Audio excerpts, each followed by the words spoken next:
emergency dispatch center hummed with its usual controlled chaos on that October evening, screens flickering with incoming calls and radio chatter filling the air with the constant rhythm of a city that never sleeps. Dispatcher Janet Morrison had been working the night shift for 12 years, her steady voice a lifeline for countless people in their darkest moments. She had handled everything from heart attacks to house fires, from domestic disputes to car accidents, but nothing had prepared her for the call that would shatter her understanding of what was possible. At exactly 9:47 p.m., Line 3 lit up with an incoming emergency call. Janet reached for her headset with practiced efficiency, her fingers already moving to start the recording that would capture every word of what she was about to hear. The voice that came through the speakers was breathless, terrified, and desperately human. 911, what's your emergency? Janet asked, her tone professional but warm, designed to calm even the most panicked caller. Please, you have to help me, the woman's voice crackled through the line, heavy with fear and pain. My name is Sarah Chen. I live at 1247 Maple Street. Someone broke into my house. He's still here. I think he's going to kill me. Janet's fingers flew across her keyboard, immediately dispatching units to the address while keeping the caller on the line. The woman's voice was clear despite her terror, speaking with a slight accent that Janet couldn't quite place, maybe Korean or Chinese. She could hear the woman's ragged breathing, the sound of movement in the background, and what might have been footsteps on hardwood floors. Sarah, I need you to stay with me, Janet said, her voice steady and reassuring. I have officers on their way. Are you somewhere safe right now? Can you lock yourself in a room? I'm hiding in my bedroom closet, Sarah whispered, her voice so quiet Janet had to strain to hear. But I can hear him moving around downstairs. He's looking for me. Oh God, I think he knows I called you. The fear in Sarah's voice was real, raw, and gut-wrenching. Janet had heard that same terror thousands of times before, but something about this call felt different, more urgent somehow. She could hear Sarah's shallow breathing, the rustle of clothes as she tried to make herself smaller in what must have been a cramped hiding space. Can you describe the person who broke in? Janet asked, needing to get as much information as possible for the responding officers.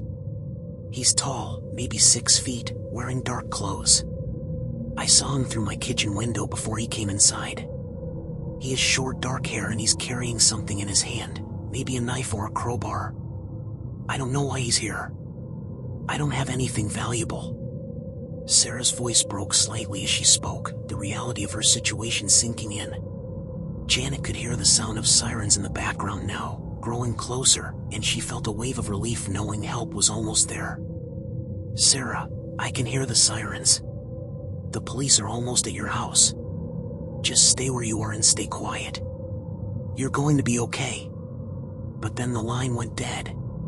Not with the sharp click of a phone hanging up, but with the soft electronic tone that meant the call had been disconnected.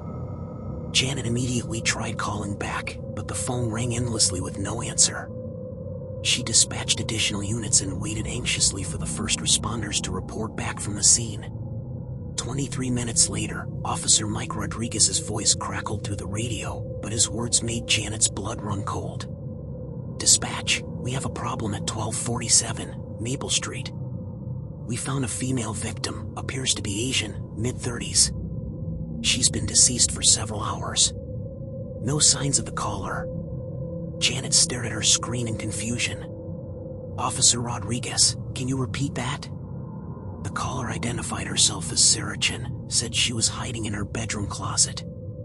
Negative, dispatch. The victim is in the living room, appears to have suffered multiple stab wounds.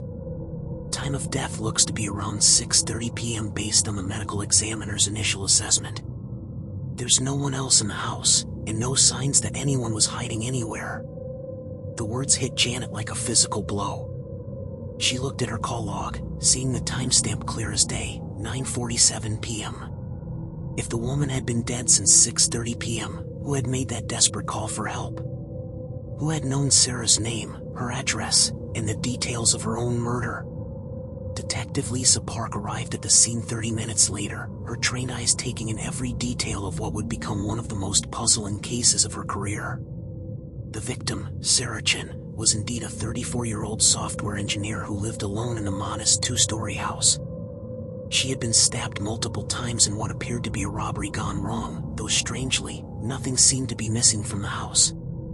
Sarah's life, as Detective Park would learn over the following days, was quiet and ordinary in a way that made her violent death even more tragic. She worked for a local tech company, developing mobile applications that helped small businesses manage their inventory.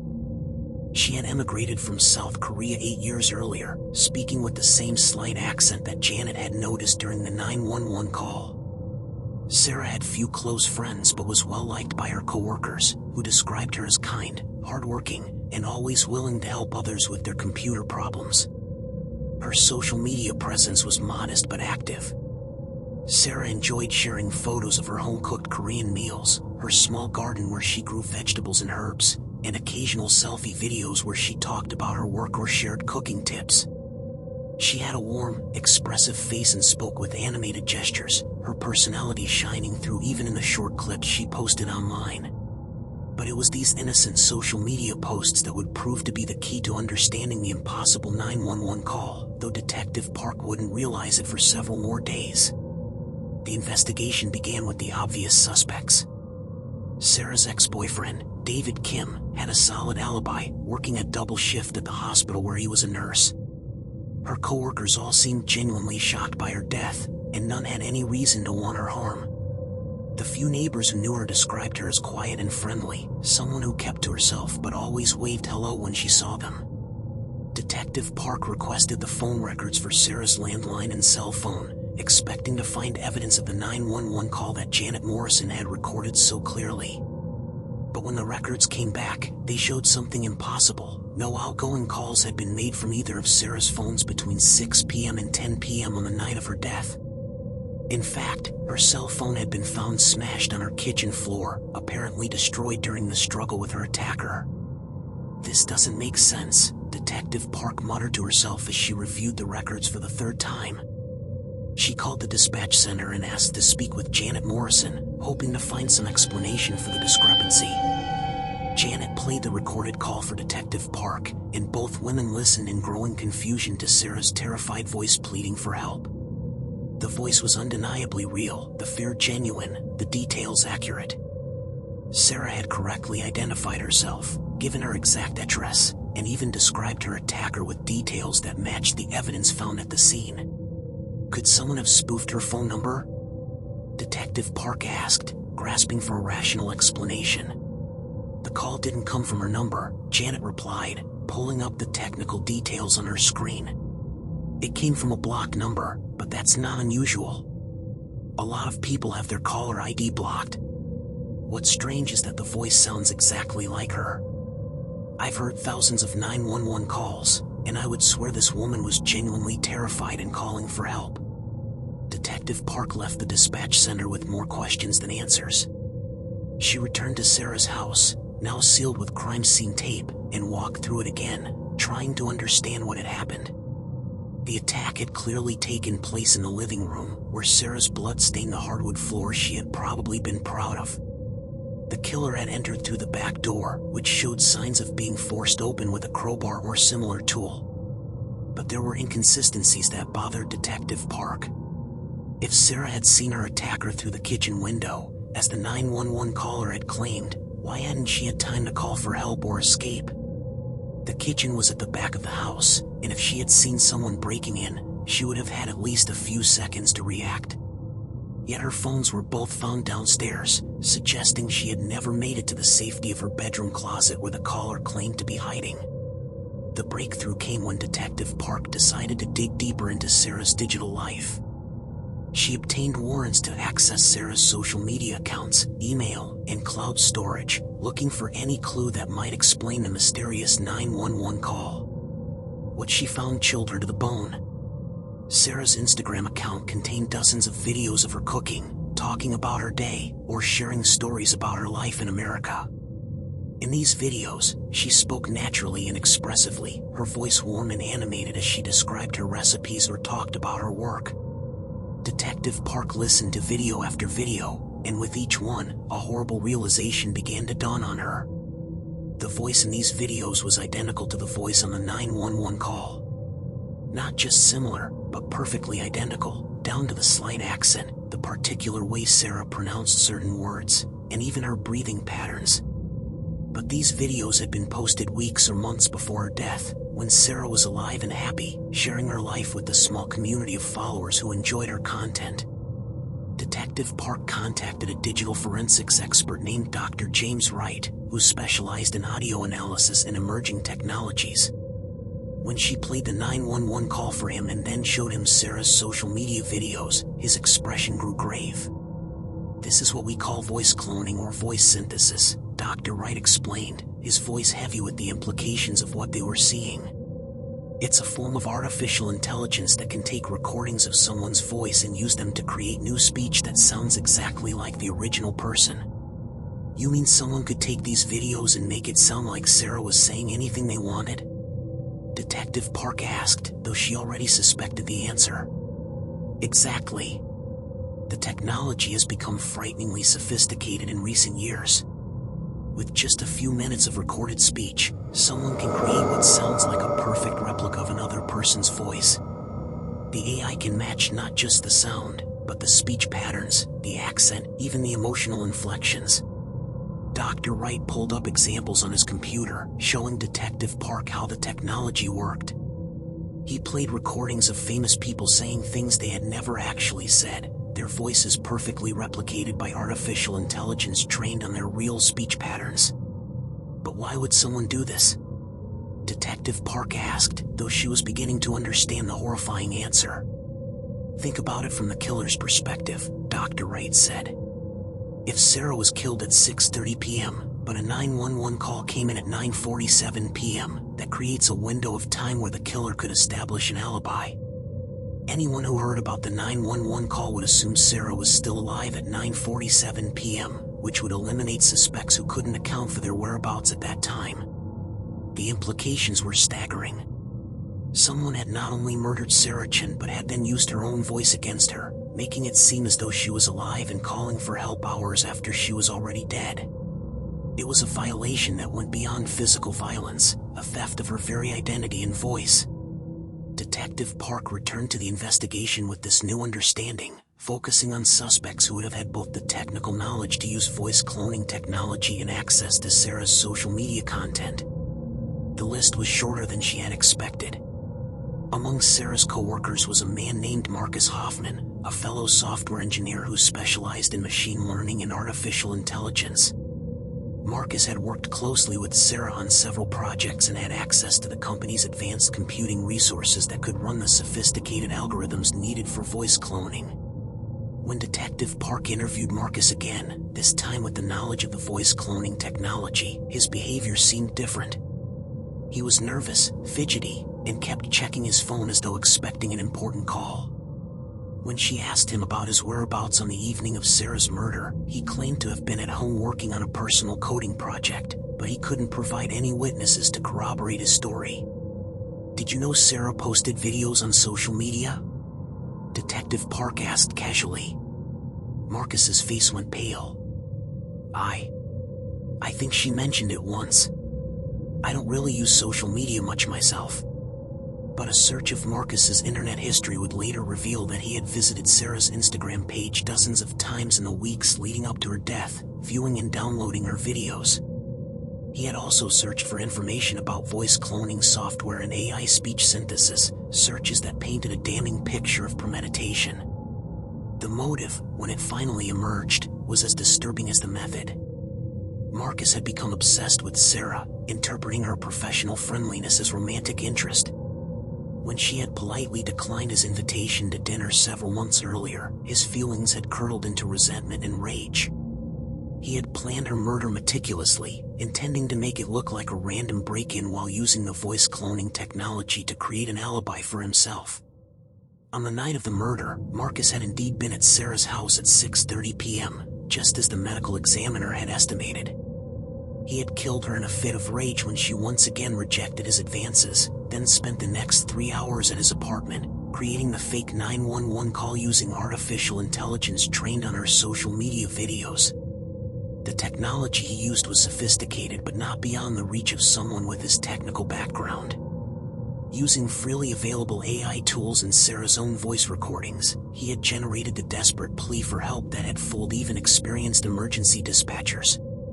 He had timed the call carefully, ensuring he would be seen at a local coffee shop at 9:47 p.m., giving him what he thought was an unbreakable alibi. But Marcus had made several crucial mistakes. He hadn't realized that phone records would show no outgoing calls from Sarah's devices, and he hadn't considered that the details he included in the fake call might not match the actual crime scene. Most damning of all, he had underestimated the thoroughness of Detective Park's investigation. When confronted with the evidence, Marcus broke down and confessed. He led police to his apartment, where they found the sophisticated computer setup he had used to create the fake 911 call, along with dozens of downloaded videos from Sarah's social media accounts. His computer hard drive contained multiple attempts at generating Sarah's voice, showing the painstaking effort he had put into creating the perfect fake emergency call. The case sent shockwaves through law enforcement agencies across the country. It represented a new frontier in criminal deception, where technology could be used not just to hide crimes but to actively mislead investigators using the victim's own voice. Training programs were quickly developed to help emergency dispatchers and police officers recognize the signs of voice cloning technology, though experts warned that the technology was advancing so rapidly that detection methods might soon become obsolete. For Janet Morrison, the dispatcher who had taken that impossible call, the case changed everything about how she approached her job.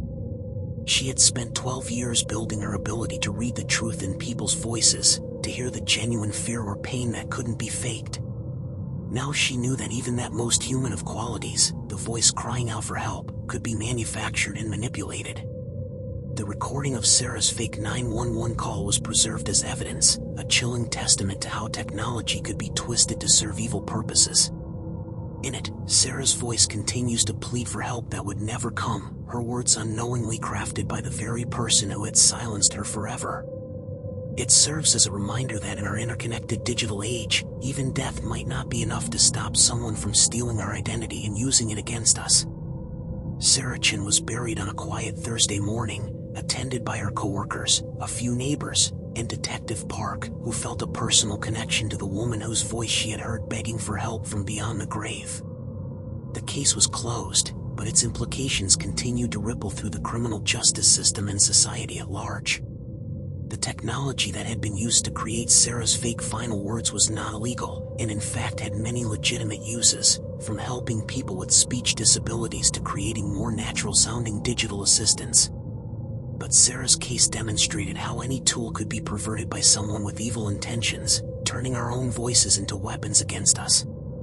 Marcus Hoffman was sentenced to life in prison without the possibility of parole, not just for Sarah's murder but for the additional psychological torture he had inflicted by using her voice to create false hope and confusion. The judge noted in her sentencing that the use of voice cloning technology represented a particularly cruel form of victim exploitation that went beyond the physical act of murder. But perhaps the most haunting aspect of the case was not the technology itself, but what it revealed about the nature of truth in the digital age. If we can no longer trust our own ears, if the voice of someone pleading for help might be nothing more than artificial intelligence mimicking human suffering, then what can we believe? Sarah's case forced society to confront the uncomfortable reality that we were entering an era where seeing and hearing would no longer be believing. The investigation file for Sarah Chen's murder now sits in the archives of the Metropolitan Police Department, but her case continues to be studied by law enforcement agencies, technology companies, and ethicists around the world. It serves as a stark warning about the potential for emerging technologies to be used in ways their creators never intended, and the need for society to grapple with the moral and legal implications of artificial intelligence that can perfectly mimic human voices. Sarah's social media accounts remain online, preserved by her family as a memorial to her life. Her cooking videos and cheerful updates continue to receive comments from people who never knew her but were touched by her story. These genuine recordings of her voice, filled with life and warmth, stand in stark contrast to the cold, calculated fake emergency call that marked the end of her story. The case of Sarah Chen and the 911 call from beyond the grave remains one of the most disturbing examples of how technology can be weaponized against the innocent. It reminds us that in our rush to embrace new innovations, we must never lose sight of their potential for both creation and destruction, for connection and manipulation, for preserving life and exploiting death. In the end, Sarah's real voice, warm and alive in her social media posts, serves as the true testament to who she was, while the fake emergency call that used her stolen words reminds us of the dark future we must work to prevent. Her story is a warning from the past about the dangers that await us in a world where even our own voices can be turned against us, where death might not be enough to protect us from those who would exploit our most human qualities for their own evil purposes.